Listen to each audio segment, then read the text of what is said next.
ብዙ ጊዜ አንዳንዱ አሃዱ ሲባል ነው፣ ሌላኛው ሀበነ ሲባል ነው፣ አንዳንዱ እግዚኦ ሲባል ነው። እውነት ለመናገር አሃዱ ሲባል ስጋው ደግሞ ቢለወጥ ኑሮ አሃዱን ካልን በኋላ ሌላው ባላስፈለገ ነበር ማለት ነው።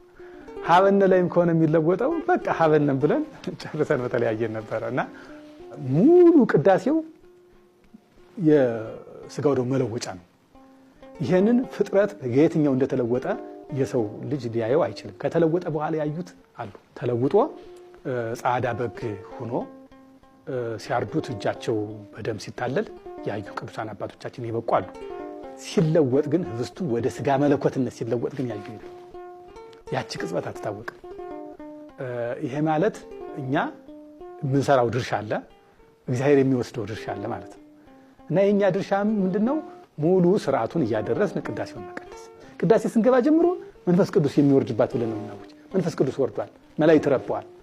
ስጋው ደግሞ ለምእመናን ተሰጥቶ ናኩቶ ስጋውን ያበላን ደሙን ያጠጣን እናመሰግንሃለን ብሎ ዲያቆኑ አዋጅ እስኪነግር ድረስ በየትኛው መስመር የትኛው ቦታ ላይ እንደሚለወጥ አይታወቅም። ይሄ አምላካዊ ክንውን ስለሆነ ማለት ነው።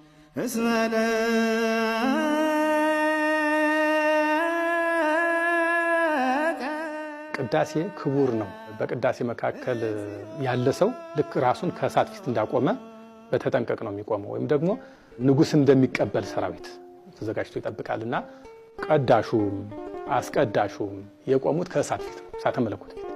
ስለዚህ ያንን ንቆ አቃሎ ወጥቶ የሚሄድ ሰው ከቤተ ክርስቲያን ይሰደድ፣ ከምእመናን አንድነት ላይ ይለይ።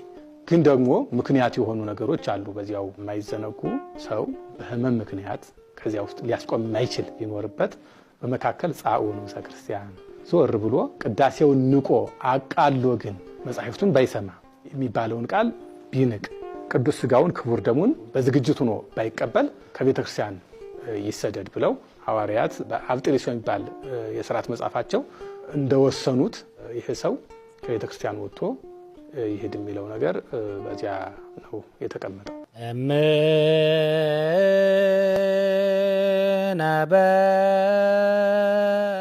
እምነ ማለት እናታችን ማለት ነው። በሃ ማለት እንደምን አደርሽ እንዴት ሰነበትሽ ማለት ነው።